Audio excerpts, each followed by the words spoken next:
Hi, everyone, and welcome to the Bream Fishing Project.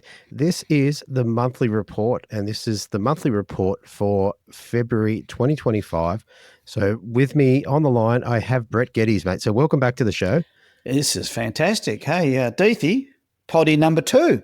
Never thought we'd get there. This is going good. I've got lots of news, and I hope you do too.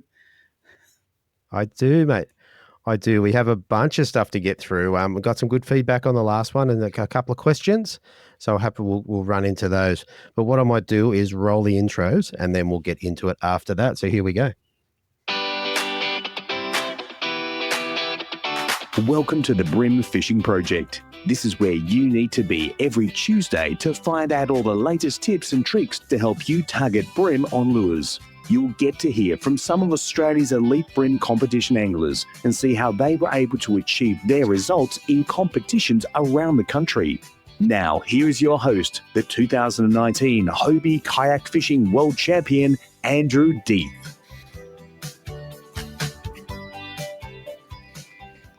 All right. So I was just thinking about that intro. I was going to say it's every Tuesday, but sometimes Thursdays. Yeah, that's true. That's right. So this is, when will this one be out? This will be, I'm trying to, well, what are you thinking? It might be Tuesday next week. I'm not quite sure. It depends how we go getting it edited. It might be Tuesday, but it will be Tuesday or Thursday, which will be 4 or 5 days. First week of February. Yeah. So you record this and then okay. That's good. That works fine. So it should be pretty good. So, mate, what we might start with is I want to do, as we're sort of evolving this format, I want to run through what's going to happen in the tournament calendar over the next 30 days or so. And then from there, we'll roll into, you got some extra special stuff to talk about. So I'm looking forward to that. Good stuff. All right. So as this time of year, the tournaments are starting to get fired up. So this weekend, it'll be just gone by the time this comes to air.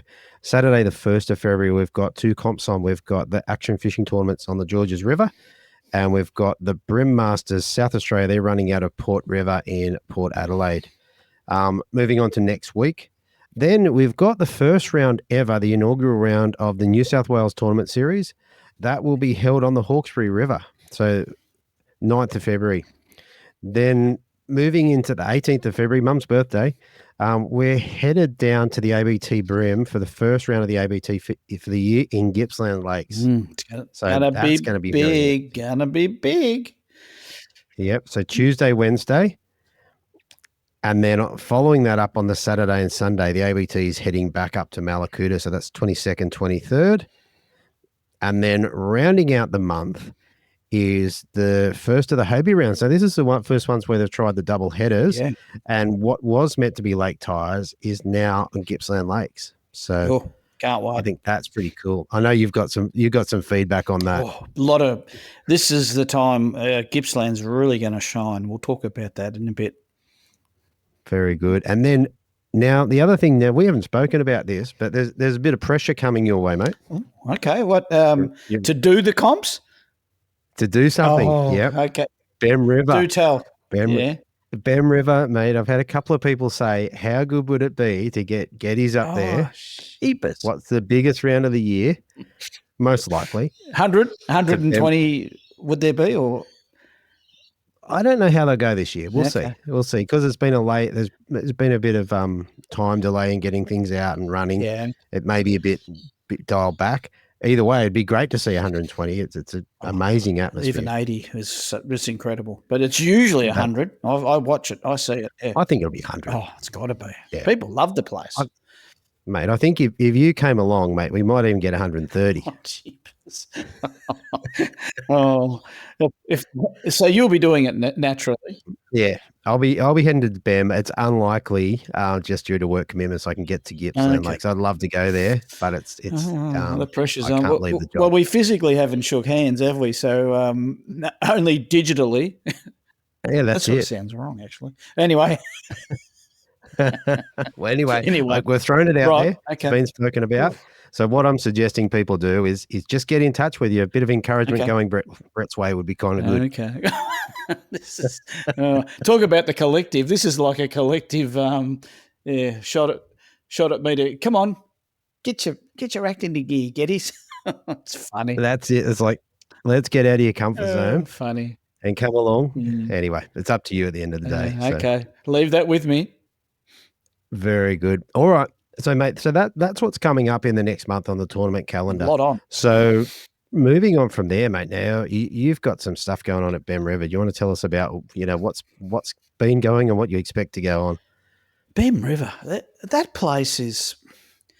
I've talked a lot about Bem River in the last 5 or 6 years because I was sort of getting worried with the fact that it's one of those places that it gets a huge patronage from both lure anglers and bait anglers, and let's be honest, Bem River would probably fill more eskies with bream fillets than nearly any other fishery in Victoria, maybe the country. Yeah. And it's been that way for 60, 80 plus years.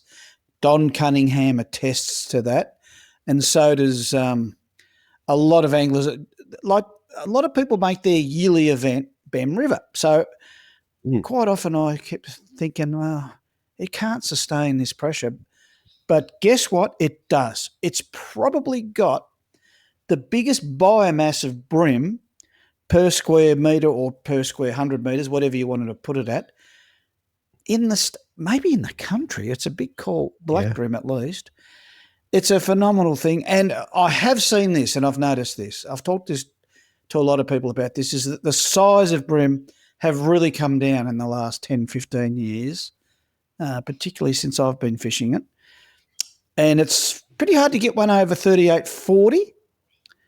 Yeah. Would you agree with that? You're talking fork length or tip? No, tip. Sorry, tip. Yeah, so fork. Okay. So fork, I'm talking 35s, 36s would be pushing it. You'll get the odd fish, but the bags all seem to be, mind you, anglers and the comp fellas and ladies too, all getting 60, 70, 80 fish for the two or 3 days with the pre-fish. So there's no shortage of fish. But it's really interesting. I'm not saying it from an alarmist point of view is that why are the fish so small. All I know is that the biomass is there, so it probably doesn't matter. Everyone's catching fish. Isn't that the name of the game? It's sort of, mind you, Mitch Chapman was there some time ago, probably 6 months back now, but I think he caught a 48 centimetre in the river. Wow. Now, when I hear that for Bem, I go, whoa, that's a bit of a one-off. So yeah, surely there's still a lot of big fish there. So I will digress because going back to the report, I've got a great mate in Beth Harris. I've got to know her. She works in Sale and she lives locally, so I've got to know her quite well. And she's a keen tournament angler as well. She's done a lot of the ABTs, and now she's got herself a brand new kayak. Beautiful. So she went to Bem and Deethy for the long weekend. She racked up 86 bream. And the best part was that she got a couple of real good ones. The best going 40 tip. And her favourite lure is the clone prawn. Wow. Which is, and she sticks by it. Yeah. And when I've bumped into Beth, she works, as I say, and I'll be doing shopping. I'd go past her shop and I wave. She waves me in and she gave me a packet of clone prawns once. And I said, oh, Beth, thanks for that. I must try them out. And I have, and I've caught fish on them all good. Probably haven't persisted with them, but she does. And she sent me pictures from last weekend, and her prawns were getting, when you catch a lot of fish, they get a bit mangled, and sometimes they slip on the hook and all that. So she used this really unique way of hooking up the clone prawn, almost like bait style. She couldn't feed it on normally, so she put the jig head sideways through the clone prawn. I thought, oh, well, that's my last one. And guess what? Bang, bang, bang. Yep. She just kept whacking them. So could be a little bit in that. She did say to me, I end up going Geddes style and went really left of centre and put them on stupid. So it was Wow. So that's like a wacky rig. She's done wacky rigs with the prawns. wacky rig, yeah. Now her partner Carl, he also, I think he got 100 bream. Whether they Wow. stopped counting around then, but so in a nutshell, is BEM going good? No, it's going better than good. Yeah. So That's it it. looks Yeah, that's good for the comp coming up. what I was going to say. It's very exciting leading into a comp, and this is one of the things I pushed about the BEM comp. There's a few parts to this. In terms of a competition round, everyone's staying in a very central location, so they mostly come to the pub for dinner. Yep. So socially, it's a good round. Yeah. People tend to hang out. It is. It's a big which- pub too. Yeah, it's a good pub, and they pump out the food. It's pretty cool. Yeah, outside and everything. The other thing is most people catch fish. It's a rare, like in some comps, only 30% of the people will get their 6 fish for the comp. At Bem River, it's going to be more like 80%. Oh, gee, I'd put that higher. And some anglers, they're getting 80 to 100 fish for the 3 days, aren't they? If they keep count. So BEM's all about wading through the numbers, because there will be in the top 15 to 20, maybe 150 grams, maybe 300, but I doubt it. Yeah, that's Tough right. going. So if you can get those 2 or 3, see, like I said to Beth, you've got that 40. If you happen to get one each day, nearly puts a top 5. Yeah, yep. Nearly. Even in a big field. And a really big field, so yeah. So that's a great positive for BEM. It's not surprising, I will say that. The one little offshoot to that is that I had another mate, Brian Lazaro. He went to BEM a little while back, and he caught a few bream, but he wasn't targeting him. He got an absolute mountain of flathead. Right. And yeah, it astounds me how tough and resilient flathead are, and prolific. Another one. He was more so down towards the entrance and out, in the main channel on the edges, and between himself and 2 or 3 family members, they were 80, 90 more plus flathead. And so what they did, they were there for 3 days. So for a couple of days, they kept putting all their flatties back and said, oh, well, we might take a feed. We might take 2 or 3 home each when we go. No, they're all oversized, because the slot limit, they're all 55 and over. So they had to put them all back because they were too big. Well, that's a great problem to have. So they got them to 70, 71, 72s, I think. Yeah. Yeah. And he said the standout lure was the skimp. Yeah. The skimp. The hurricane skimp. He said.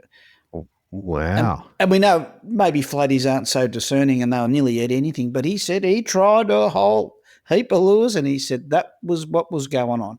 And he, so he made that quite apparent. And so I love the fact that BEM's got all those flatties. Such a good thing. Yeah, that's it. And then you've also got up in the, not that I've caught them up in the rivers, you got the perch as well. Yeah.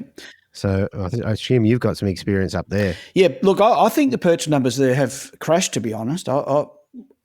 And let me be open on this. I haven't fished BEM for quite some time, but because I've got a circle of mates that are always getting back to me about BEM, and especially about the perch, because they know I love them. Yeah, the numbers, they're certainly not there as to what I remember, back in 20, 25 years ago when I first started there.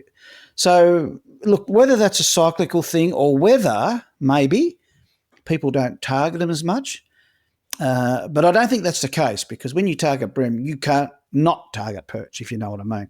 That's right, yeah. But, I don't see a lot of perch getting caught. I just think the bream have taken over as the apex predator in that system. Yeah, could well be. Could well be. And what do you like? Okay, so you got the skimp as a bait. What else would you recommend if you headed up to BEM? I reckon at BEM, like, because it's a lot of shallows fishing. This is what BEM's so good. So the bent minnows are a standout for sure. I reckon it's the start of Gippsland. Marlow might be even the start of it, really, where black bream respond to surface lures more so. Gippy Lakes, they eat them, and I've been getting a few on bents, but it's a slow go. But I reckon once you get to Marlow, and particularly Bem, they respond to that surface stuff. But contradictory to that, I know I've talked to a couple of good mates anglers, particularly in Tony Petty, and he just swears by blades, and he'll hang me twice now. This is every week, every episode he's going to hang me for dobbing him in. He says, Brett, not many people throw the blades at Bem, but they're a killer. Hey, yep. But I think people know, but it still takes technique to get them. Yeah, exactly. It does take technique, and look, when I won a couple of years ago down there, it was just using baby vibes, which is it's not exactly a blade, but it's kind of the same. It is. Like it's still a vibration based bait lure that you fish across the bottom, more or less, and a small item. And is it now? Do you fish them fast, or do you vary it on the day? Do you let the fish tell you? How does that work? Yeah, let the fish tell you is part of it. I'd have to go back and listen to that episode, which was I think episode 13. But in that particular round, it was an interesting comp. We had big winds come through. It was pretty horrible, and I didn't have a plan. So I was like, I'm just going to throw the drift chute and just drift across the bay, and that ended up being the plan. And I was using Messiahs. Yeah. So I was doing lots of different things. Yeah, sometimes just a long draw of the rod. With such a long rod, you've got so much movement. Then other times rip and drop, and then just little hops. So that was good technique for down there. And I don't think people would go too far wrong if they just took a drift chute, some blades, even some plastics, doesn't matter. Plastic, particularly what they are. Oh, for sure. I think too, in the end, when you get so many anglers on a smallish venue, I think you've got to change things up and maybe throw things that the fish haven't seen, because at some point, nearly every brim would have seen at least a few lures, if not a dozen, and maybe of the same lure, the popular ones. Maybe that adds up. Maybe it doesn't. I'm not sure, but it's a great venue anyway, as we're discussing. It's I just can't believe the numbers and the fact that Bem has it has survived. Like the pressure, it's incredible. Like the amount of fish that come out of it. And I'm not being nasty about this and saying, meat eaters and all the rest, but I eat bream. I'll take a feed of bream home, but there are people that go, particularly the older fellas now that have been going for that 30, 40, 50 years and first started when they were kids with their mum and dad. There's a lot of those people, and it sustains. It's surprising. The other thing that's interesting about, if you talk about the old timers that are doing that, if you go back, I don't know, X number of years, 50 years, they were all throwing bait. True. And now we've converted a bunch to all sorts of different types of lures, which I think is pretty incredible. That is incredible. And I remember when I first met Don Cunningham, he was just starting off into lures then, because he had the Bem bomb with the big sinker, and you put a pole at the back of the boat and you anchor up the front. He was very specific about all that. And he was one of the first to very quickly adapt to lure fishing. And, geez, he was so successful. Yeah. And I think, too, now what happens is a lot of those boat anglers into their 70s and even 80s maybe, they're even throwing lures. They'll have baits out, but they see what we do on lures and they have a little dabble and it turns into something bigger. Yes. So I've found that the 70 and plus year olds, they're all got lures on board. They go out and have a little dabble. So that's it's an interesting thing. I mean, the other thing that while you're talking is when they did the videos with Starlow and Bushy, when they did the squidgy videos. Yep. And I could be wrong on this, but I always thought they're down in Bem or Malakuta, or when they did some of those videos, and I don't know whether you know or not. Yep. But yeah, I figured they were down in those systems. Oh, I fished with Steve Starling at Bem back in 2001 or 2 maybe.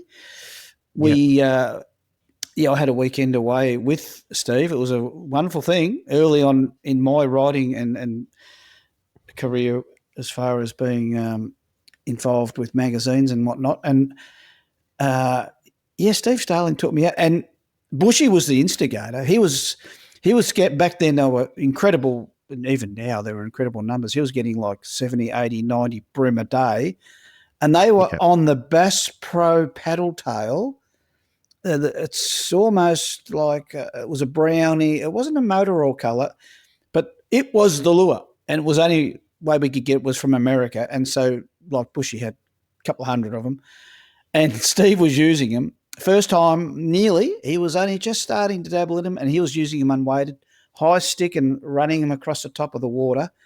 And they were hitting the lure back then, the bream, and getting numbers, and it was fantastic. And then, shortly after, the squidgies come out, and that's, I'm sure some of the shoot would have been there.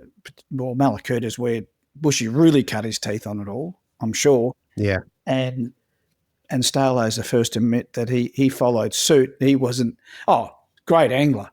He introduced me to plastics that very trip way back. Right. Stayed at the Cozy Nook with Don Cunningham, and it was a good start to my career. I can assure you. I was using big hard bodies. They were Prince lures, about 90 mil. Right. Okay. Yeah, really rudimentary. And I remember this too. This is funny. I have to comment on this. I'm going with Steve Starling, you ripper. So I was a fly fisherman essentially, and I turned up and bream. I don't know what's a bream rod. I don't know. There's an old rod, and I gave it to Steve to put in the boat. One rod and another one I pulled out. The first rod I gave to him, he said, "Brett, that looks like a tomato steak. That's not coming on my boat." I said, "Okay." I said, "What about this one?" He says, "Hop in." And anyway, so long story short, that was pretty much the start of my soft plastic career. I remember I got a perch on my very first cast with those soft plastics because, back then, do you think soft plastic? What does this mean? Bream don't eat these, or what? Nah. Oh, yeah. So that was, good beginnings. Definitely good beginnings. Interestingly, starting at BEM, and I didn't know that before I asked the question. So good stuff. Yeah. Very good. Very good. And the other thing I haven't seen down there too much, they get whiting down there at all? You get a few, I reckon, yellowfin whiting. I don't recall catching any myself, and I don't hear a lot about it, which is a little interesting because you get them at Marlow more so. You definitely get them at Wingen, which is further on, and a lot at Malakuta.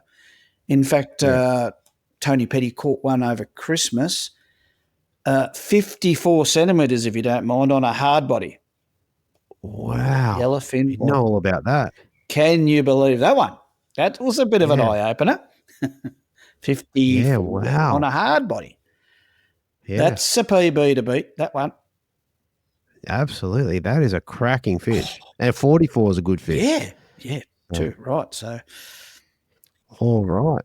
So, mate, moving on from Bem River, what else is going on, mate? Oh, Gippsland Lakes. Boy, there's so much to talk about, Deethy. I don't know really quite where to start. You've been down there, haven't you? Yeah. No, I've fished today. Yeah. I've caught 70 bream today to 46 centimetres. Yeah. I've had an absolute crack of a day. I'll get back to that. I want to go a little bit backwards because it's important to, with the comps coming up, because there's a few comps. Like there's the Hobie, there's the ABT. Is there MLF as well? 3 of them? There could be. I didn't track the MLF yet. Don't know. So quite possibly. Anyway, so what I'm excited about is that Gippsland Lakes are going so well is that it's going to showcase some of the best bream fishing in the country, full stop, end of story, Tassie inclusive. It's the I don't know how it's quite happened. People will say, "Oh, Brett, the netting's been, or the no netting has been so important, and it's been the result of so many fish." Has to help, but I don't think that's. I think it's actually, to be honest, I reckon it's about 10 or 20% of it. Right. And as an angler, I should pump it up and say, oh, it's 50%. It's the only reason. But I'm a realist and I'm going to tell it how it is. I think it's because we've had so much rainfall. We've had a lot of floods in the last 4 or 5 years since the netting's been banned. Okay. The Gippy Lakes have just been rejuvenated. It could be a cyclical thing. Maybe it's a 10 or 20 year cycle where no one's really done the studies. Like fisheries do. They do netting surveys. They do trawl netting in all the rivers and even in a few lakes in areas. So they would have record of this, but I don't care what anyone says. The amount of bream and the sizes of them in the last 3 to 4 years has just gone from level to level. And today I'm saying it's at its best that I've seen. Yeah. And I'm sure some of the old bait anglers from years back would say, oh, we filled spud bags from the banks of the Mitchell River every day, and we just took them home to show everyone, and then we'd give some away and then tip the rest in the bin. Wow. And I'm not making that up. I think that actually went on. So, but it was a different era. If you and I were there, Deethy, we'd probably do the same. I don't know. Yeah. Yeah, like I think we said in the last episode, when I was a kid, I definitely wanted to nail a big flathead head on a tree, but we wouldn't do that. You wouldn't do that now. No. Well, am I right in saying this? You love to fish too much to do that now, don't you? Especially big fish. Yeah. Like forget about keeping the numbers and keeping the big breeders and that. You sort of adore them and love them too much because you're a different angler now. Absolutely. Yeah, no, it's apart from, well, now legally you can't do it anyway because they're outside the slot limits. That's true. But yes. Yes, true that. So yeah. And let me just sidetrack a little on the flathead while we've got that up and running. They're still going in the Gippy Lakes. Since we've talked last, I think I was on 97 big dusky flathead. I think we talked about that. And I've upped that a little. I've been out with me buddy Brian Lazaro, and I've done a solo trip. Now I'm up to 118 big dino flats, as I call them. Wow. Yeah, I've got it's taken 14, maybe 15 trips that could be now. So it's taken a lot of casts. I'd love to tell you how many casts I've done because it's thousands. That's the thing about flathead, getting the big ones. All that is required is 1,000 casts times 10.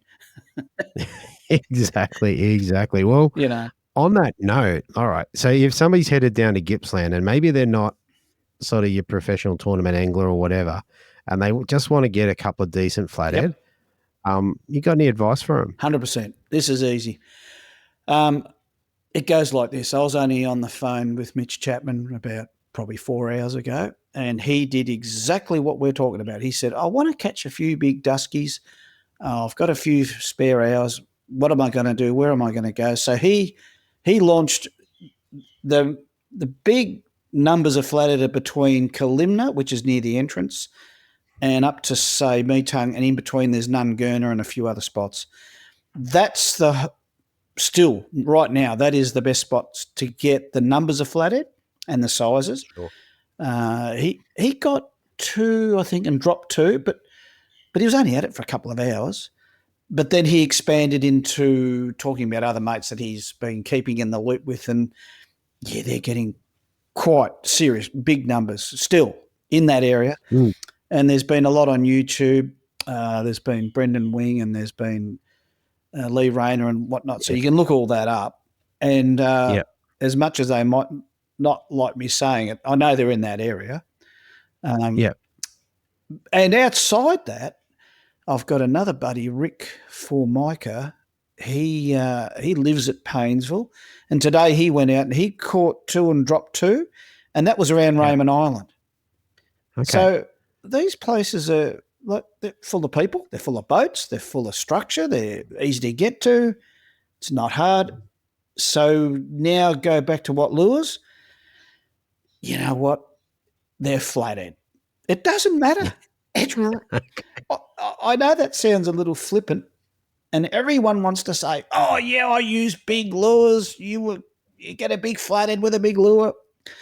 Yeah, that's cool, and I know it works, but nah, I don't agree with that. I just think you've got to just put something in front of them, and they're going to eat it. And Okay. it could be a blade, and it could be.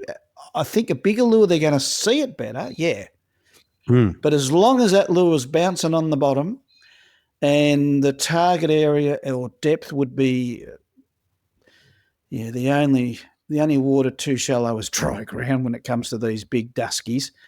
But really, it's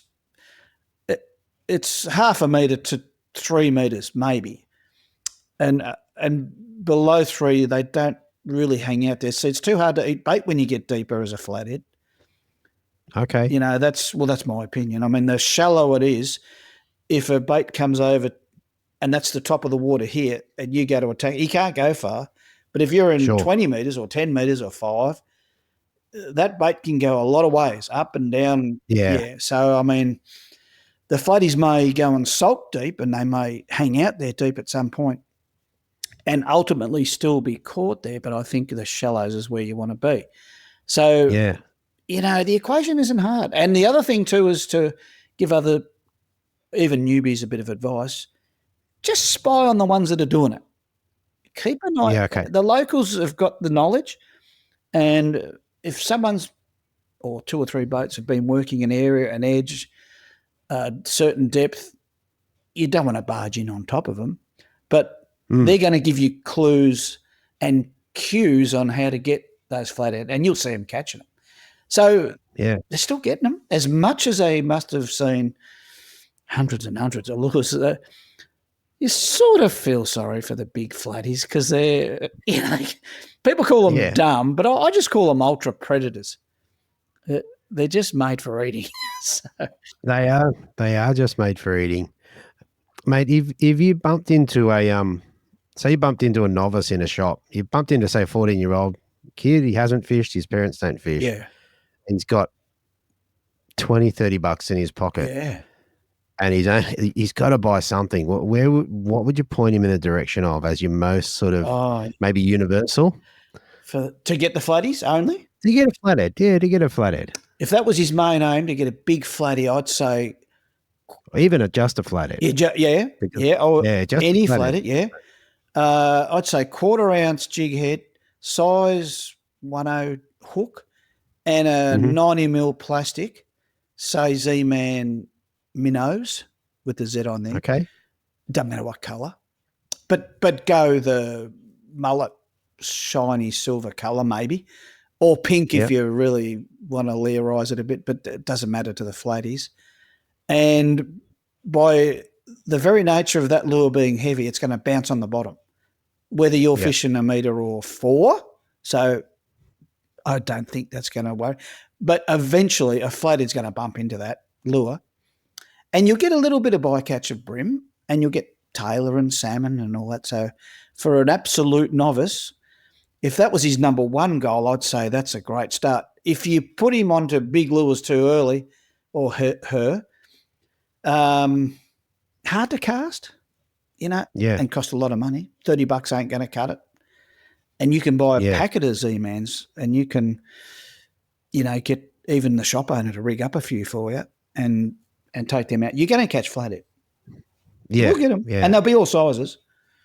That's the best part. Okay. So being a brim fisherman, I probably would have done it just slightly differently. Yeah, right. So, like, I've caught the amount of flathead that I've caught on a 2.5 inch slim swim, Z-Man slim swim in motor oil. Yeah. Okay. And maybe up to a 1/8 weight of hook. So a bit lighter. So definitely harder for a novice to cast. Maybe.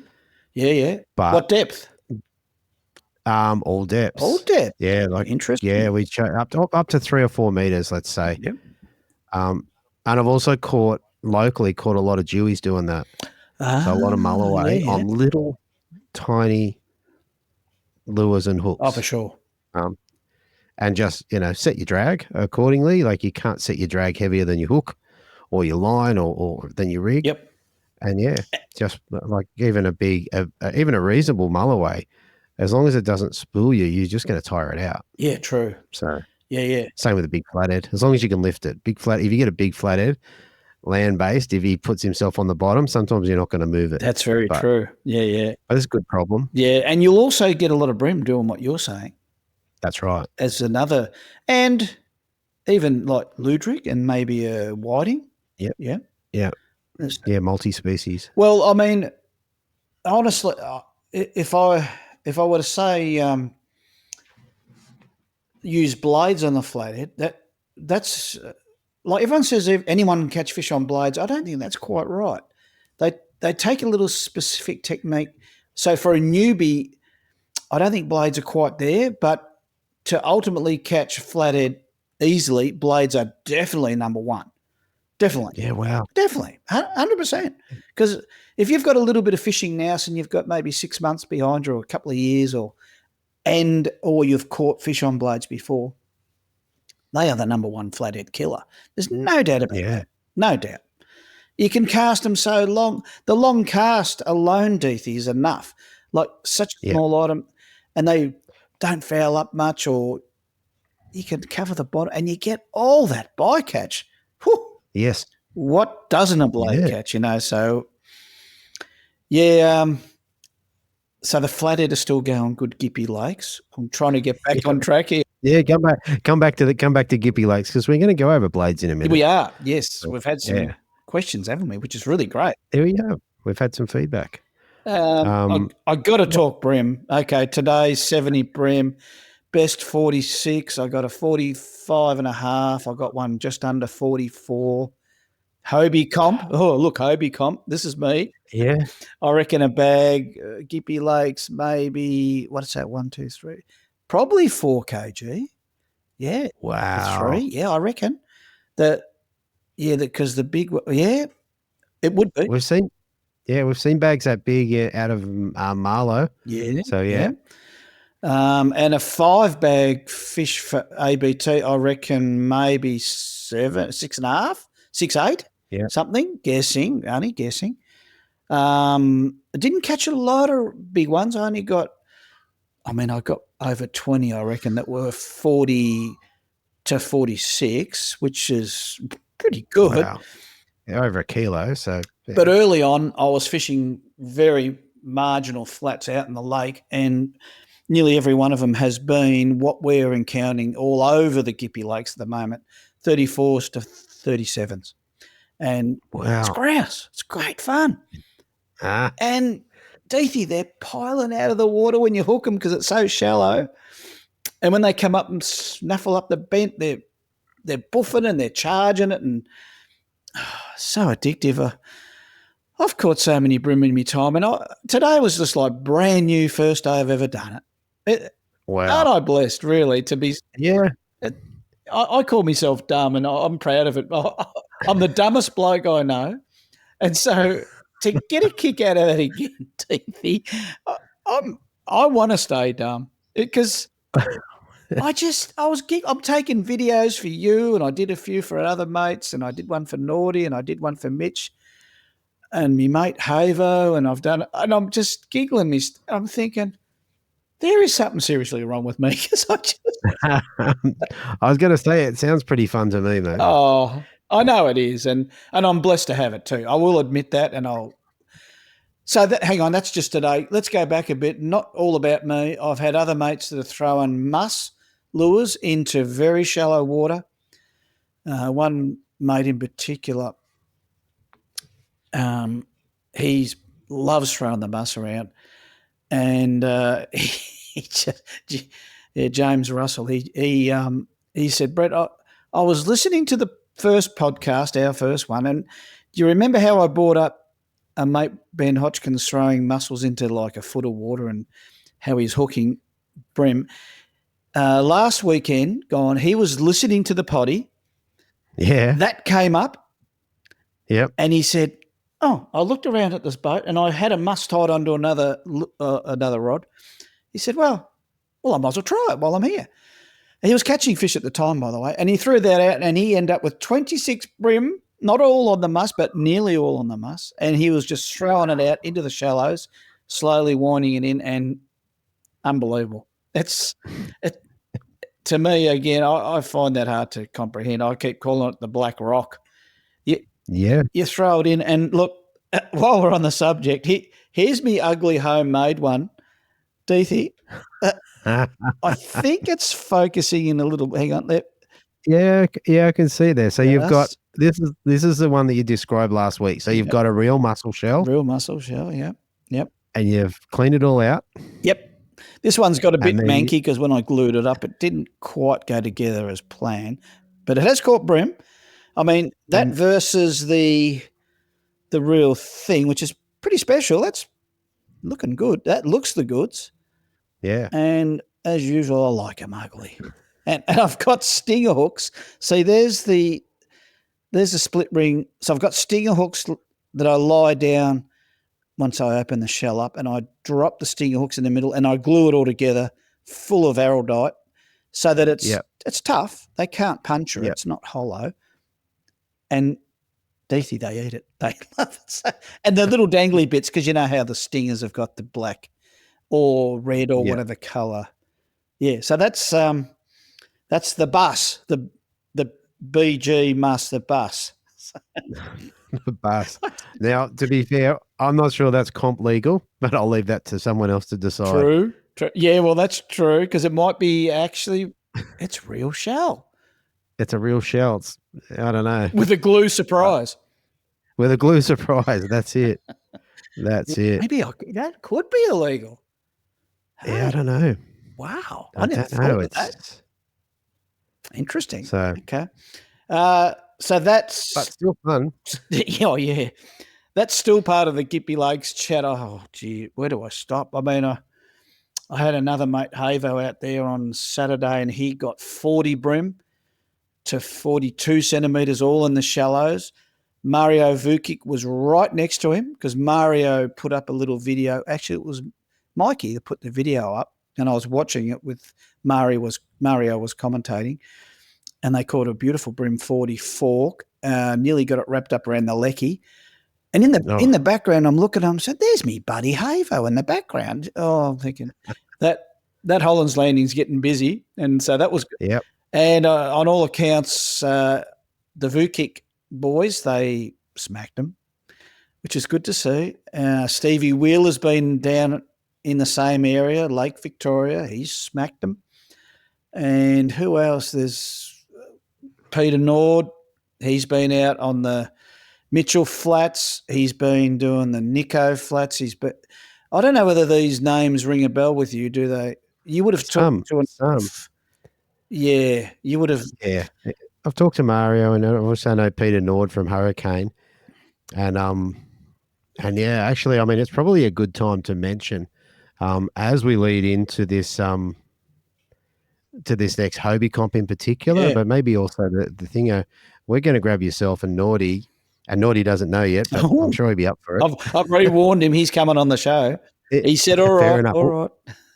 Well, we're going to get him on the collective. So we have a Zoom meeting every few weeks. Good one. And we're going to get him on and have a chat to the boys. So if anyone that doesn't know, that's for the people who subscribe to the Bream Fishing Project. They become part of a group. We do a couple of Zoom meetings, and that's going to be part of it. I think that'll be an interesting chat and a bit helpful to the guys who are pretty keen on comp fishing. So something to look forward to. That's a great idea, mate. I'll leave all the tips and hints for how to catch bream in that area for the collective. If you want to get on board and get listening, this is a good impetus and a good idea to get on board, because I've had one go with the collective, and mate, I've had a ball. It's just great to sit back and listen.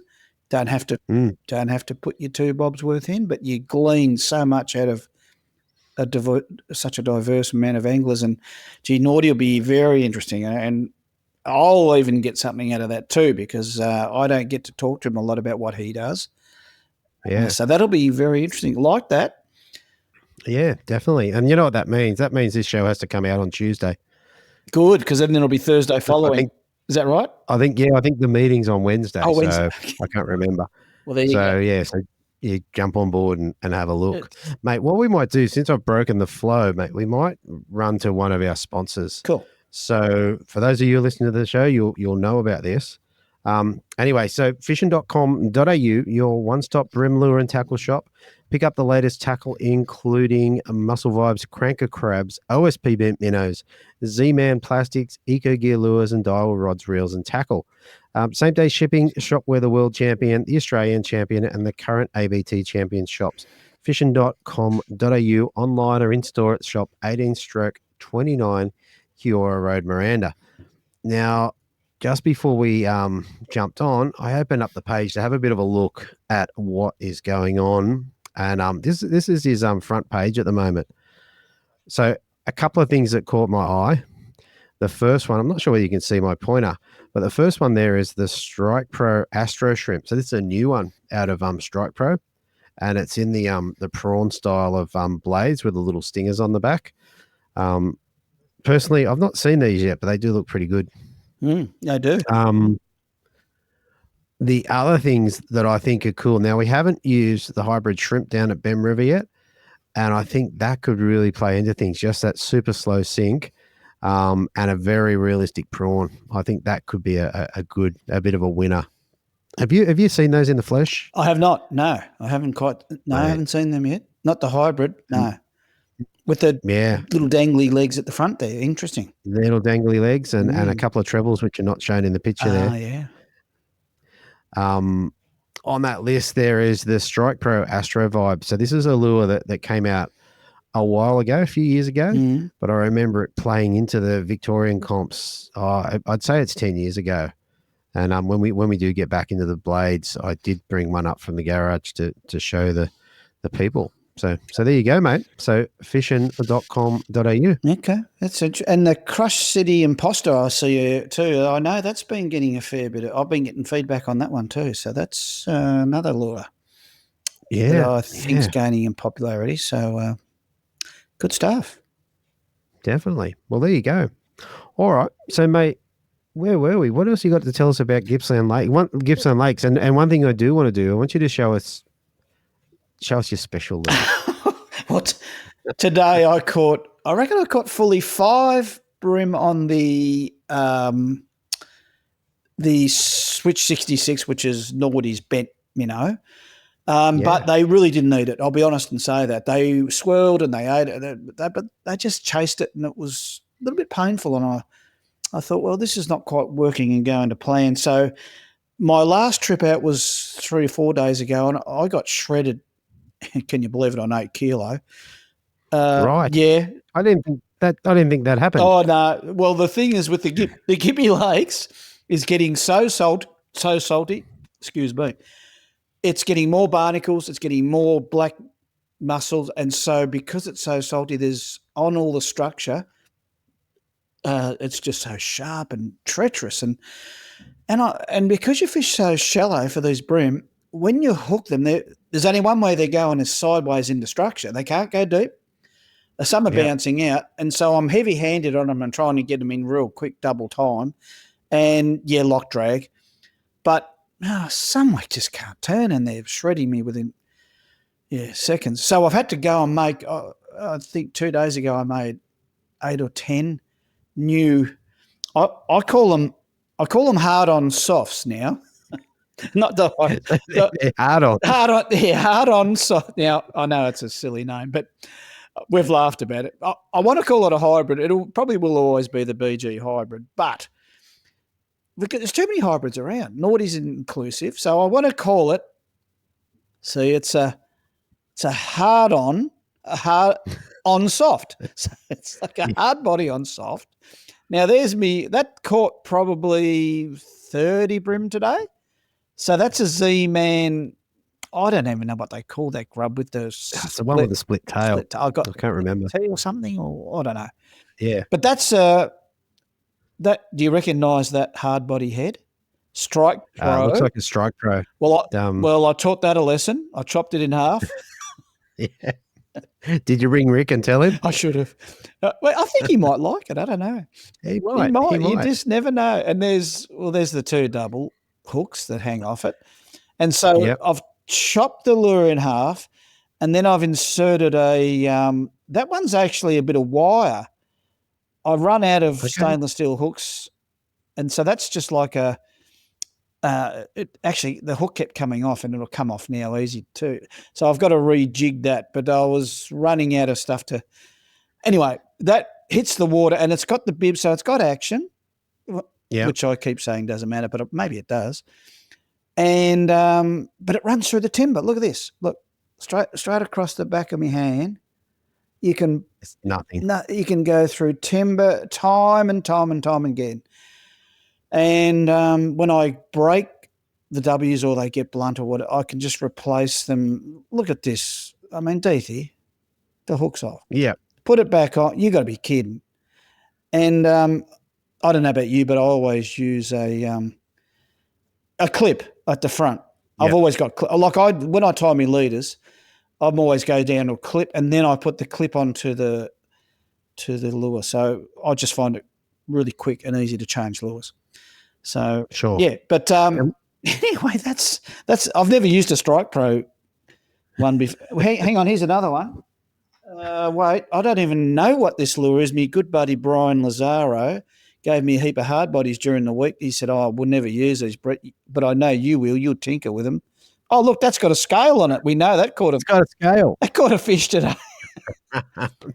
Tell me, with the wire that you put into it, how do you secure that into the hard body? Yeah, good question. That's important. So when I chop it in half, there's usually a cavity in the head of each hard body, so you can hook the front end or the gape of the hook into that and glue it in. And again, I'll use araldite, or I even use super glue and just plastic, and push it all up, and then it goes hard, and you'll never pull that wire out. So that's how I just secure that. But they're rough. Then how do you get over your plastic? Then you've got this bit of wire hanging out of the back of the lure. Do you just push it backwards over it? Yeah. So that wire comes out. The wire comes out the back there. And before I put the W on, obviously I cut a little bit off the plastic. I cut a few ribs off, and then I push it up and I glue it. See, that's quite taut and glued. And then I push the back up, and then I put the double hook over that eye. Yeah. That's just a bit of wire, which you can see there's a gap there already. So that's been coming off today, so I've got to fix that. But anyway, that's it in a nutshell, and you virtually never get snagged all day. And that's got no weight on it, because historically when I fish snags, I put a lot of weight down under the bib or close to that hookup point there. So and I have over the years with the clip, as I've mentioned before, that I always use a clip. Sometimes I run just a little wee running sinker, little tiny one, little split shot even, and to give it the weight to dip down. But it's a pretty ugly lure. So I've renamed it, Deethy. It's the hard on soft. Hard on soft. Fair enough. And I've talked to Nordy. I want it in the range. Hurricane hard soft. It's got a style. Well, it could be made. It could be made with just no plastic on the back. So, and you could change the plastics, put whatever you want. Put whatever plastic you want. Yeah. You could put your old plastics on it, ones that you've already used. Yeah. And the head's been ripped up a bit. Good one. It's all good. It's all good, mate. So that's what I've been using the last few trips. But other guys have been now. Paul Melov's dad was down there today. Alex Franchuk, which I know you've interviewed maybe many a time. I've interviewed Alex only once, I think, but Paul a few times. So I was talking to Paul a little bit today and yesterday, and he said his dad was going to be down, but I didn't know he was in the area. I didn't actually bump into him today, but I'd left the water about probably 2:00, 2:30, and Alex, he did the Arvo shift. He came in behind me, and it was at Hollands again. I think it was out in the lake where I was, and he was getting a brimmer cast as of, I think it was 4:15. So he found them as well. So that's how alive and well the Gippy Lakes are. And so the exciting part now is to go full circle and talk about the first Hobie event that's going to be at Eagle Point. Yeah, and very exciting. Yeah, Nordy's sponsoring it. I think it's fantastic. He's been driving for this for that long. Oh, have you been privy to that as well? Have you known about him trying to get one up and running in the Gippy Lakes, or? Oh, not really. Only in passing. To be fair to say that I haven't been involved. So Yeah, okay. Well, I know it's been a passion of his, especially with the Hobies. He's really loving the Hobies, which is great to see. yeah, And maybe I should enter because I'll be a senior, won't I? I'm an old fart now at 61. Am yeah, I? yeah. So Mate, you'd be up for 2 prizes if you win. I'm a minority now, mate. Actually, let me expand on that. There is no such thing as minority in fishing. That's what I love. No kids, Yeah. no seniors, and particularly with the women, no such thing as minority. That's right. That's what I love about angling. Everyone's equal. So yes. and with the Hobies, everyone's so friendly and so. I'm really hanging myself here for not wanting to do it. I'm going to probably have to do. It's good peer pressure, mate. It's a real thing. No matter how old you are, still peer pressure, mate. Have we solved the issue with 3 big fish in a live well? Because yeah, I'm sure. I think they've got permits for that. Have to have, wouldn't it? Otherwise, it wouldn't go ahead. Obviously, yeah. Otherwise, it'd be a measurement comp. But at this point, and my understanding is that's not an issue.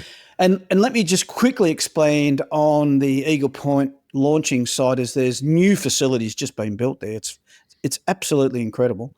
I won't go into that because when you see it, you'll just go, wow. But you've got the Mitchell River that exits right near the launch, and it branches down into what's called the silt jetties, but it also goes to the river mouth. So there's 1, 2, 3 options there. You could go upriver.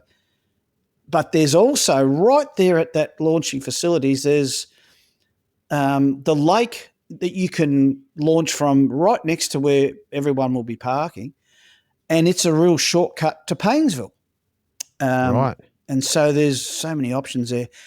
I reckon it's an ideal grand final destination if I was to have a say. So this will be a great test run. It'll be interesting to see what the feedback is. The best part is that whole area, if you drew a circle 5 Ks around that launch, which takes in a lot of lake and rivers, the whole area is fishing incredible. Like it's not unlike BEM, but they're all bigger fish. Right. So, okay. Yep, it's going to be fantastic. Yeah. So did that come up on your screen there? I can see it. Yep. Yeah. Eagle Point. Yeah. No. Yeah. Right there. And see, there's so much lake to fish. Paynesville's probably 5K away, maybe an hour's pedal. And right. Paynesville itself has more structure in the Gippy Lakes than anywhere else, as in pylons, jetties, moored boats and so forth. And the lakes are fishing so well. Most of the bream that are being caught right now, and I reckon this will go on for another 3 months, all in shallows, very shallow water. Okay. So it's not imperative to go deep is what I'm getting at. Yeah. And it opens it up for everyone. So, yeah. And you can get out of the wind in various scenarios there.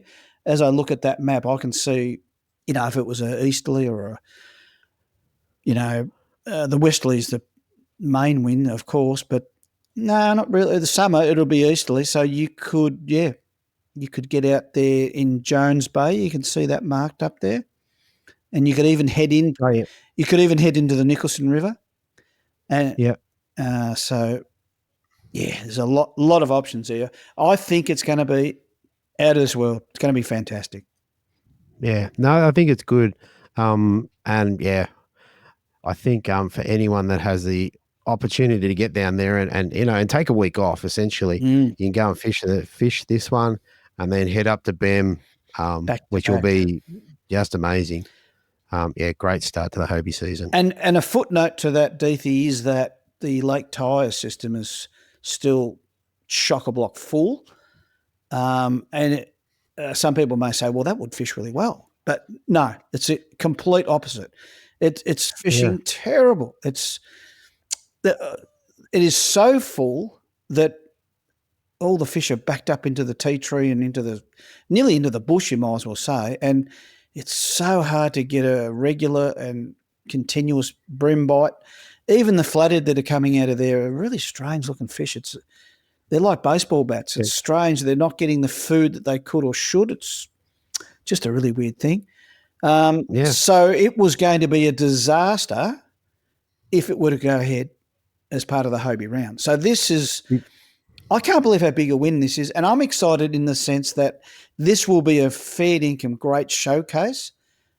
Yeah. And on the commercial side, like all the tourism and the caravan parks that'll fill up and people watch comps and they see what they do and they'll move in and say, right, let's go and fish that. Oh my God, look at the bags. Look at those size of those brim. And it's going to happen. You'll see. Yeah. You'll see. It's going to be big fish and a lot of them.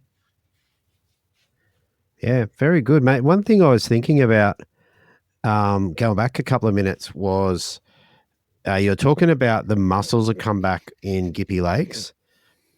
Now, I remember one of the first interviews I did with Paul Malov, I think when they got massive bags. I can't remember if it was ABT or Vic Brim, but they got huge bags. Painesville. Yeah. And but I think the mussels were dying off for whatever reason that point. They were. Too. And I think the mussels might have been dropping from the pontoons and stuff. That was my gut feeling because he said it was just on fire. Yes. So, and I reckon too, he was, I don't know about early days with the live scope, but he was able to approach those pylons and structure. I've heard that interview and he was like chugging along and saying, no brim on that snag or pylon, that jetty's. Oh, look, there's four actually behind the pylon. And then he was throwing the muss in there. And I think, if I remember, he's using about 14-pound leaders too. That's right. Yeah. He's using heavy leaders, Yeah. And he was horsing them out. And I think Alex was too. He was having all sorts of trouble and grief horsing them out. But I think they won the comp, didn't they? They won the comp. Yeah. I can't remember the bags, but just massive bags. Yeah. And also remember them upgrading the tackle on the mussels. They pulled the hooks off and went stronger or bigger hooks, went different hooks. That's interesting too, right? Which they come with a great hook. But then again, if you're reefing something out on, 7 or 8 kilo, that's not what those hooks are necessarily designed for. That's pretty telling. Yeah. It's, and also too, even if the mussels were dead or dying, and it's interesting, they could have been dying. But I mean, the brim have grown up eating mussels all their lives. And in fact, today I had a mate of mine that is historically a bait fisherman, but he was actually throwing blades around today because he couldn't get bait. And he's a good lure angler too, Brad Stokel. And he and his mate caught their bag, 14 brim, and they kept them. And they brought them home to eat. And they opened them up, and I said to Brad, I want to know what those fish are eating. And every single one of them was full of black mussel. Tiny little mussels. So if that's not the biggest cue for the upcoming comp. Yeah, wow. And he got all these fish on black blades that I've given him. So I didn't throw blades today at all, but he did. Wow. And he whacked them and he caught over 30 fish all between them. They kept their bag each. So isn't that interesting, Deethy, isn't it? That is very interesting, man. That is very interesting. It brought to my attention when you said that, the tiny mussels. You got two. You got the blue lip. Yep. The tiny one, micro mussel. Yes. I think. And then also Dowley's, the Outback Brimmer baits. They brought out the small one as well. Yeah. So there's a couple of different small mussels which might come into play. Oh, yeah. So. And that's why I love when I pick my mussels for lures. That's why I pick them.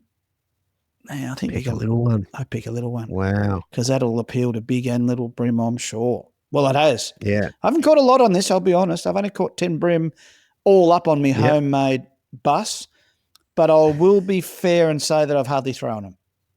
Yeah. Okay. But time will come forward. And, now that I'll be putting this on the collective. You watch. Maybe I'll put the I'll put the challenge out to the whole collective. You must catch a brim on a homemade or rejigged or Ooh, lure okay. that's it's been spiked up, or you've had your own personal 100%. personal And you touch. know what? Anyone that's been fishing for a while has a pile of lures that they could definitely go and cut in half. Or people just tinker. They put stuff on Yeah. lures, or they colour them, or even if it's just throw a bit of colour on them, or put dangly bits on them, or could be interesting. Very good. Well, I mean, with your what do you call it? The hard on, The hard on soft. Look, see, it's hard on soft. Okay, There's a soft, hard on soft. Maybe it's soft on hard. soft. Well, Tony said about that. He said it should be soft on hard. I said, I'd prefer to keep it hard. Fair enough, mate. I was looking at that, and I know you throw it into timber. Yeah, Up here, I reckon that would be gun in the mangroves, where mangrove shoots are an issue. for sure.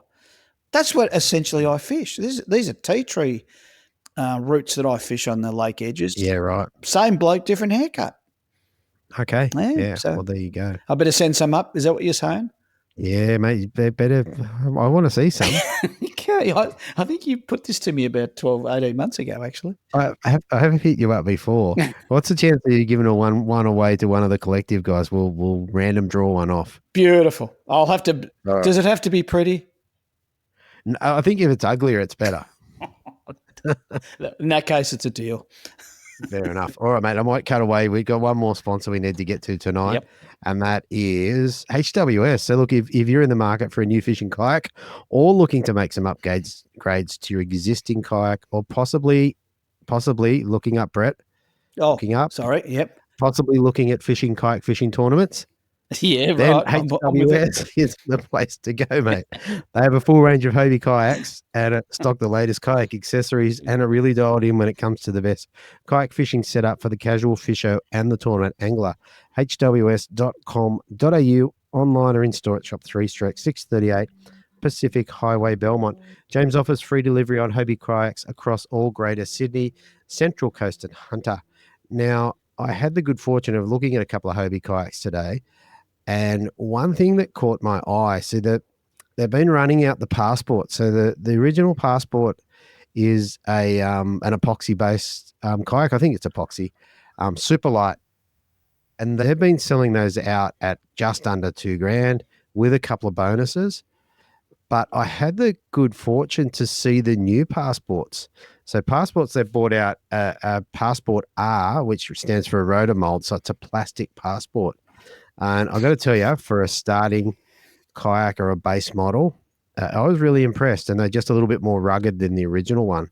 So a couple of options there for people. If they want to get into a kayak really cheap, definitely take a look at the Passport 12. The 10.5s have sold out in that model. And if you want to go the next step, then maybe have a look at the Passport R. Anyway, hws.com.au. And there you go. They've been reduced quite a bit too. That's incredible. Yeah, they've come down quite a lot. And I mean, the newest thing in the last couple of years has been the Lynx, which I just picked up another one today. Absolutely amazing kayak, super light, just simple.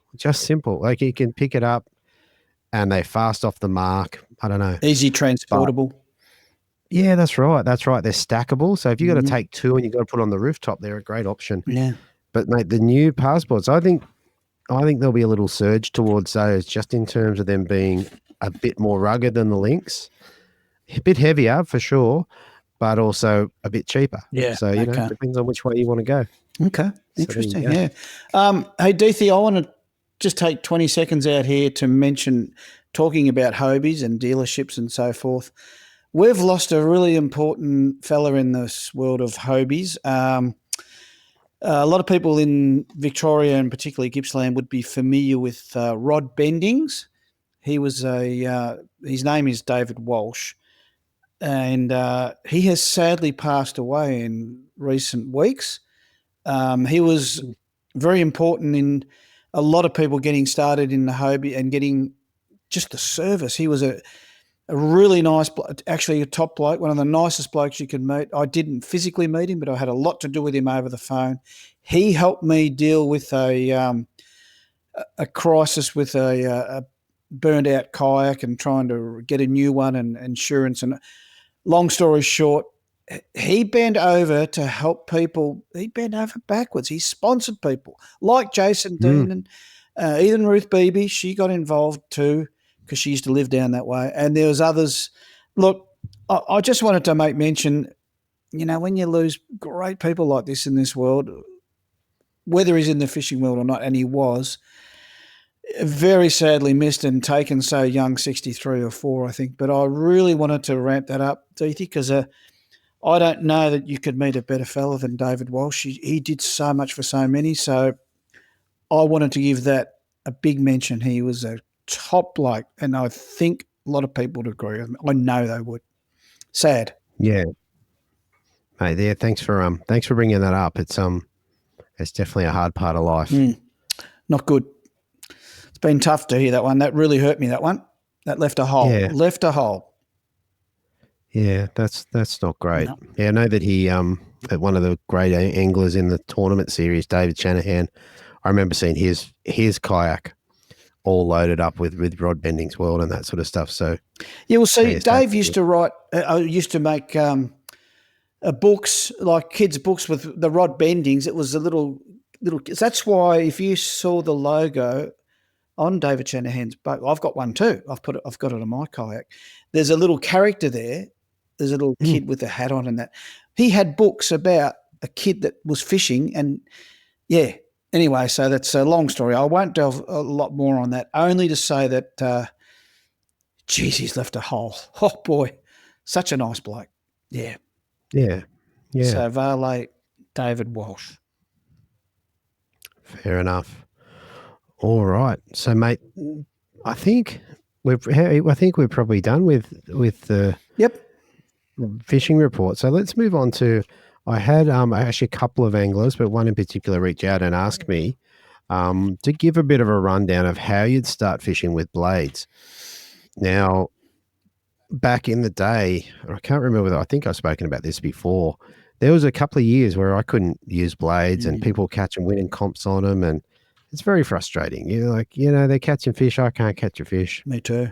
And then through practice, and then just having a great session one day, eventually they became a go-to for me. So you go from, I can't use these are stupid, they're not used by smart people, to I've got 4 rods on, they've got 4 different types of blades. And Deethy, how are bream meant to eat metal? What the? Or any fish eat metal? Mm-hmm. Really? That's part of the argument. I was in your boat. So what I did is I went down my garage, and I'll display these slowly as we talk, and I just picked up a few. Actually, I might talk about them. Probably one of the things I would start with, if I said got a new angler, never fish with blades, there's 2 main sizes that we'd use to target bream, and I've just got the Eco Gear ones just for example because I had a few of them. Yeah. So we've got the VX 40, so that's a black one. Yep. Not shared. Okay, and then the VX 35, which I can't seem to get to roll. There you go. Yeah. Yep. So 2 colors I like there. Now, I think the bream anglers typically, like the tournament anglers, would probably lean a little bit more towards the 35s. However, my first success was on 40s. And most of that reason was I was fishing deep water up to 10 meters. But I was sponsored by Atomic at the while, so using those, which I'm going to get this one out of the packet because I think you're going to be excited by this one. Yep. And yeah, using those because you can cast them a lot further. You spend a lot more time in the water. And if you're in 10 meters of water or 6 or 8 or even 5, you get to the bottom a lot quicker. So that'd be the first thing. I would start with a size 40 rather than a 35. You can just throw it further. Now, I got this one out of the packet because look at the hooks. Wow. Geez, I'm a tad excited to see that. I mean, they actually don't come with W's anymore. This is an old one. Wow. But yeah. Yeah, okay. Go Atomic. And even in a weedless presentation, so the hooks are all pointing up. True. So Right. how good is that? Oh.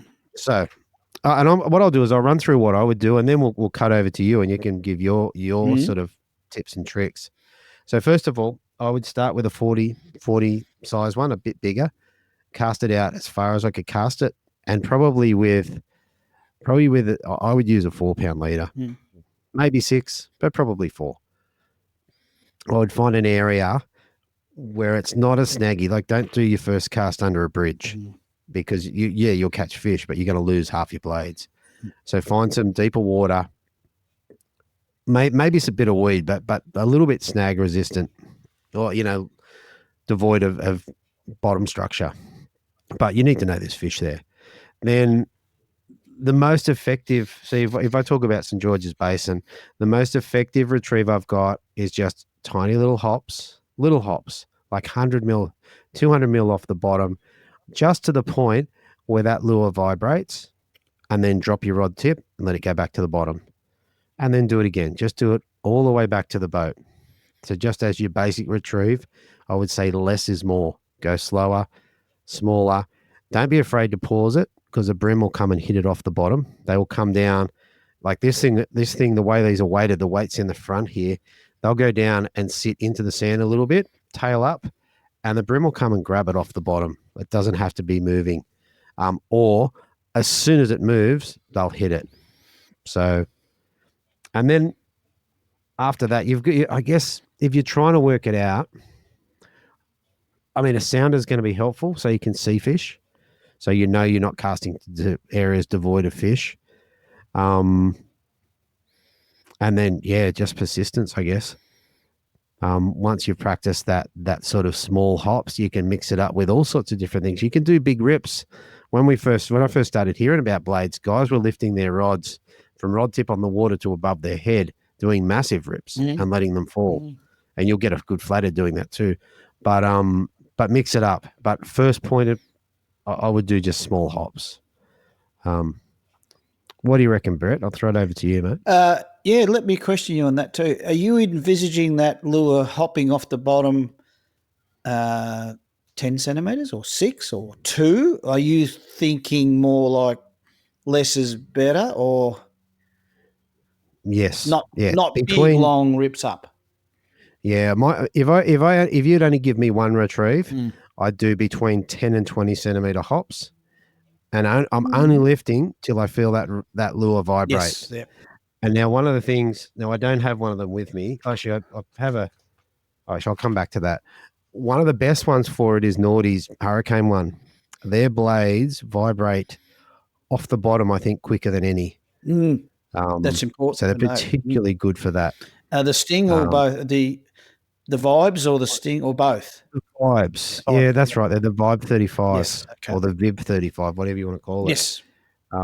The other thing, and I've got one of the stings here. So it's one with stinger hooks on the back. It's another good starting point for people because of the way the stingers are, they just don't snag up. You just don't lose as many on the bottom. Good call. And the brim or the fish tend to not throw them. Once you get those little hooks in, they can just be in the lip and they just don't tend to come out. And I think too, adding to that, Deith, is that the stinger hooks, no matter what blade, they are free swinging. So when a fish, particularly brim, but other fish too, when they approach it and suck on it, they're freer to like nearly go in the mouth. And I also believe that the fish quite often want to disable a bait, like with crabs, take their legs off, and prawns maybe nip away at them. So I'm sure they look at them and think, oh, they're tasty little bits. I'll get rid of them first. So hard to prove that right or wrong, but I'm going with that. So and I think it helps. And but my spin on it is very similar indeed. It's to start off with. You do long casts, and it doesn't matter on depth so much. A lot of people say they don't use blades in shallow water, but I have found that quite contrary to logic, because some of my best blading sessions are in really shallow, very expansive, wide out open water. You can cover so much water and you can rip the blade through pretty quick. It's not big lifts either on shallow water. It's just little in the equation of feeling the lure. All you're getting the lure to do is just to go like brut, brut, brut, but it's Yes. constant. It's full on. Yeah. Okay. And if you get a little bump or a push, then you can slow down and maybe go, brr, sit down, brr, but you let the fish tell you. Yeah. Because sometimes you've gone and cast that lure and you thought, I want to go and fish over there. So you go to wind up really quick, clunk. So they're super fast. You think, that must be a little salmon. Oh, no, it's a bream. Yes. Or it's a ludric. Yes, exactly. Or indeed a whiting, because they love a fast retrieved. Oh, mate. It's so deadly. What you just explained then was one of the techniques that Stewie Dunn uses. Now I think we spoke about this before. It comes into rod tip up, rod tip down, all this sort of stuff. He was exceptionally good at seeing the line and seeing either a tick in the line, but equally seeing it hit the bottom. He's just better at it than me. Right.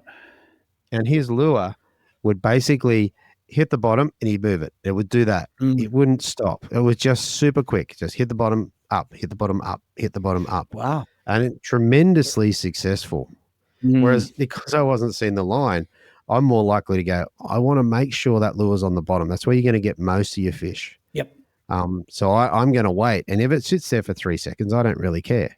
Because a bream will come along. Sometimes it's just sitting on the bottom and the next minute it takes off. Oh, for sure. So, definitely that. And the other thing I'll add too is, I've always talked about the Tetley tweak or the tea bag, the Lipton lift. They've got other names too, but let's leave it at that. And I'm talking deeper water. So what I'm talking about tea bagging is directly dropping the blade down below you. And sometimes deeper the better, but quite often fish are sitting in 3 meters, or there could be fish sitting in 20 meters. But a lot of species that you'll encounter in an estuary situation will be under you as you're drifting over them in 3 to 5 meters, 4, but whatever.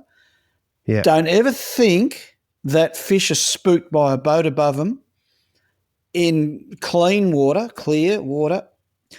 Yes, you will and could spook a lot of fish, but in my experience, even in very clean water, 3 to 5 meters is not a problem. Fish are used to seeing boats and things over above them, and they're not spooked by it. They don't see it as something that's going to eat them. It's not like that. People will say, how in the hell are you meant to catch fish, tea bag and a blade under you? The fish are going to spook. Well, I know I've talked about this. I've caught them in 3 foot of water, dirty, coloured water.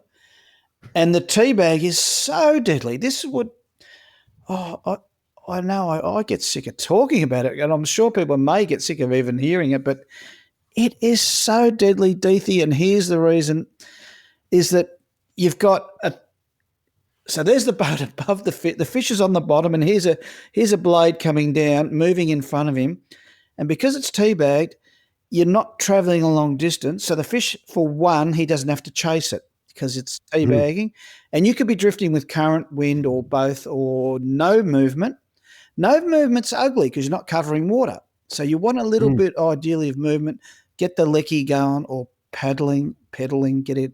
Got to move along slowly so that the blade's bouncing in front of the fish. Now, a bream, ludric, tailor, whatever, especially flathead, so deadly on flathead. People don't get this. Blades and flathead just equals have to catch them.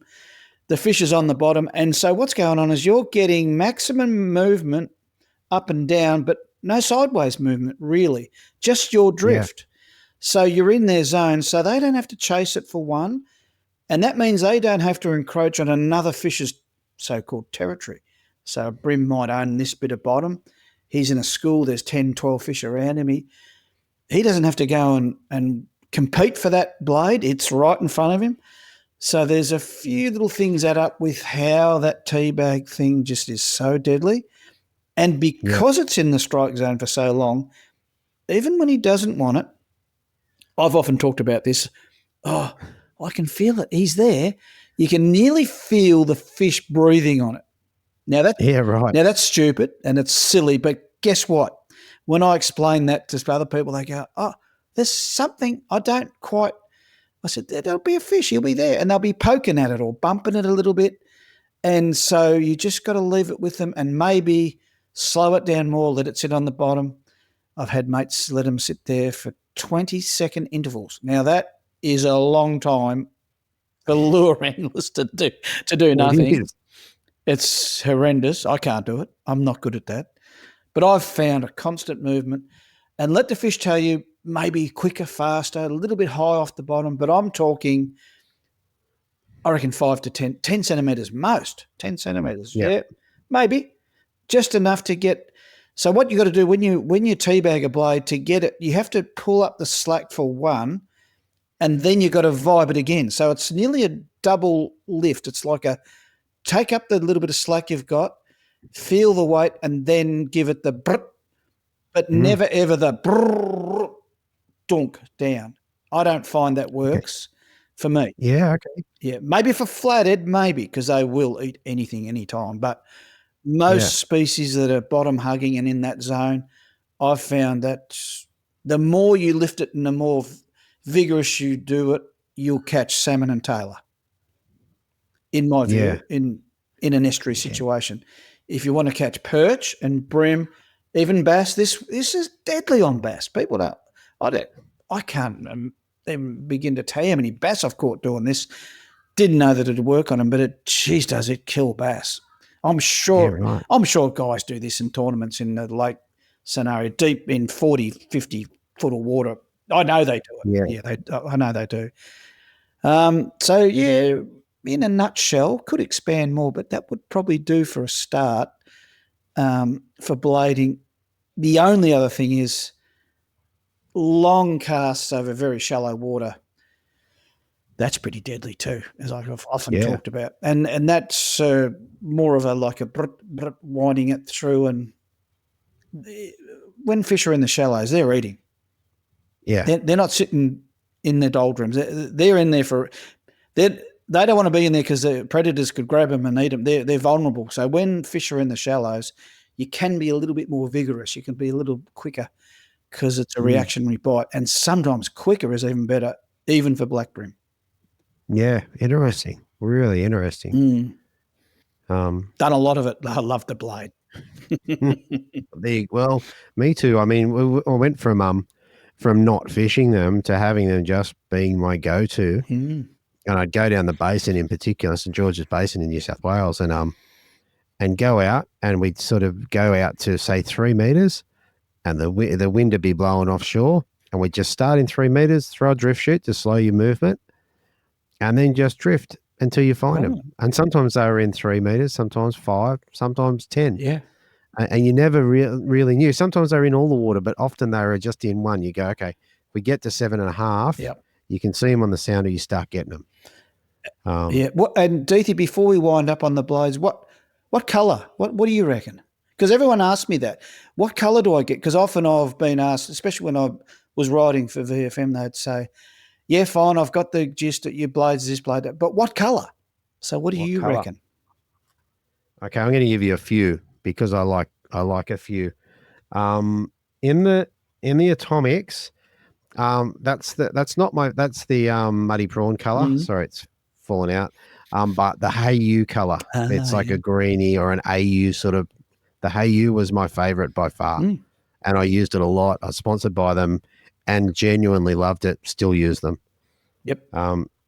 In the Eco Gear, that colour there, which is hard to see, colour 439. Yeah, that's so it's an olive. Yep, I'll bake that up for sure. Yeah, olive. Yeah, that was always the olive colour. Yeah, orange belly. Yes, black. Oh, black with the orange dots. Now, for anyone that wants to hear Morgo's take on this, the show that I did called Time Travelers with Chris Hickson and Steve Morgan. So that was a recording that they did a talk before a Hobie comp. And back, I was on an iPhone 4. I threw the iPhone 4 on the grass. So 10 years ago, hit record on the voice recorder. And 10 years later or whatever, I released it as a podcast. Cool. So that goes back to, I might be episode 43, but I can't remember exactly. I'll write that down. But yeah, time traveling. And then my other favorite for a long time in terms of color was this orange one with like a heartbeat line in it. Yeah. And we back in the day, we used a lot of Eco Gear. So That's why I had stock on the wall. Yeah. But Naughty's range are really good too. They're in the hurricanes, in my opinion, because of the way they vibrate very quickly off the bottom. It doesn't take much to get them moving. And also just the ones with the stinger hooks are awesome.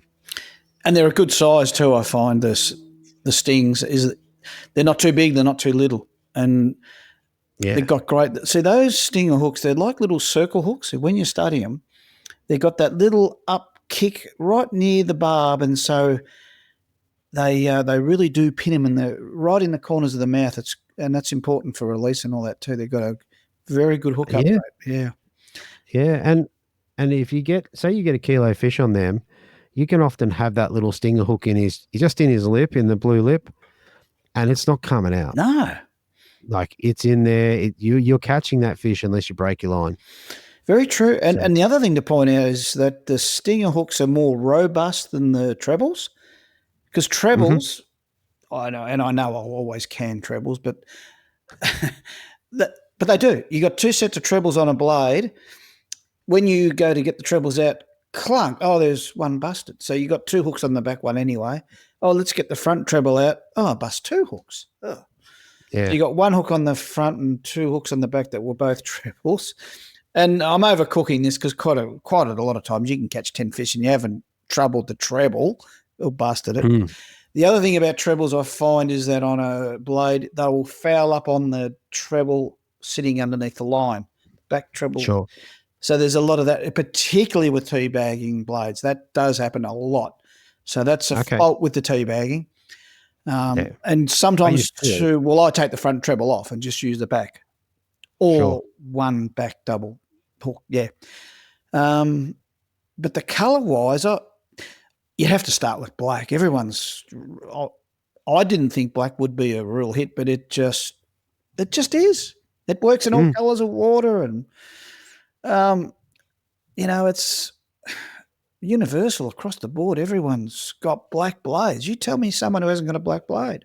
That angler does not exist as a lure angler. Well, that's it. I mean, and with what we're doing, the collective, where we're doing focuses, at some point we will get around and we will do a blade challenge and dive really deep into this, like, and try and cover off on what brands might be better or worse and all that sort of stuff. Yep. So, yeah, definitely. The early vibing on the hurricanes is I actually forgotten about that. That was one of the greater lures, and I got a little bit involved in developing the sting with Naughty early days, in that I wanted the trailing hooks to be short. I think that's another important distinction too. You've got the stinger hooks too long. I find a lot of short takes. They just don't quite hook up. So I think that's important too, to try and get a blade with. You can buy generic, say, eBay blades, but they've got stinger hooks that are really long, and they're very frustrating. So don't fall into that trap. Sure. As cheap as they may be, it's NQR. Not quite right. Not quite right. Fair enough. I mean, with a lot of these, they've been tested for 12 months by experienced anglers before they go to market. That's true. Or 12 months, 2 years, or whatever it is. It could be any amount of time. Yeah. And being refined and all that stuff is they've tried to work that out of it. So, yeah. But if the truth be known, all colours work, all blades work. The thing is that they don't all work the same. Yes. Yeah. So it's important to adapt to your area. So get to talk to the locals, even the shop owners, and they will put you onto the right blades for the right scenario, because weight does come into it quite a lot, because you got flow, you got depth, you got structure. There's a little bit involved, but when you keep it simple, novice start off, I think you've hit the nail on the head. Yeah. I'd say if anyone's out there that hasn't done it, it's a really effective technique, and definitely probably better in the winter months up here anyway. Like I do a little bit more in the winter months, but I've caught fish on not blades but vibes in the last week. So still viable in the summer months. There's no greater example for how deadly blades are today. When my good buddy Brad, couldn't get bait, and he's fished lures with me quite a bit. We've fished together. And he thought, well, we're here now. We'll just throw the blades out and see what happens. Geddes is always raving on about them. Let's see how we go. 25 bream later. And in shallow water, this is 2 to 3 foot, long casts, snaggy bottom. They lost a few lures, the boys. There was 2 of them out there, and they did lose. I saw them lose a few, but geez, they were busy hooking fish. Yes. And it was, Yeah. and Brad commented on just before we started, we pushed record. He said that was the best lure fishing session I've ever had. So he's hooked. Wow. Wow. Well, I think I spoke about this last time. I did take one of my mate's son and his friend out and it was his friend's first time, never fished before. And we used a stinger style blade, and he caught his first fish, which was a tiny little whiting. Yeah. So no skills. Absolutely. Like he's not done it before. Just throw it out, hit the bottom, and you try and explain it to people, but it takes time for people to work it out. He got that. He got a bream. He got a little jewfish, a little mulloway. That's cool. First day. That is really so. cool. Yeah, if you haven't had some success on blades, it's really worth your time. You'd be surprised how many people it becomes their go-to for a while because they catch plenty and big fish. I've got a huge tally of bream in my fishing diary, and I reckon half of them are on blades, and I'm proud of it. Wow. I love it. I reckon I fair income reckon I've caught about 10,000 bream on blades. There you go. Yeah. Wow. Yep. That's incredible. Not a problem. Well, there you go. Well, guess what, Bretto? Mate, it's time for me to wind you up. Oh, it was your turn this week, wasn't it? I went. Is there anything else you want to cover before we shoot off? That's next time, mate. I've got plenty to talk about, but that's, me. Yeah, well, that's I've really enjoyed it, Deethio.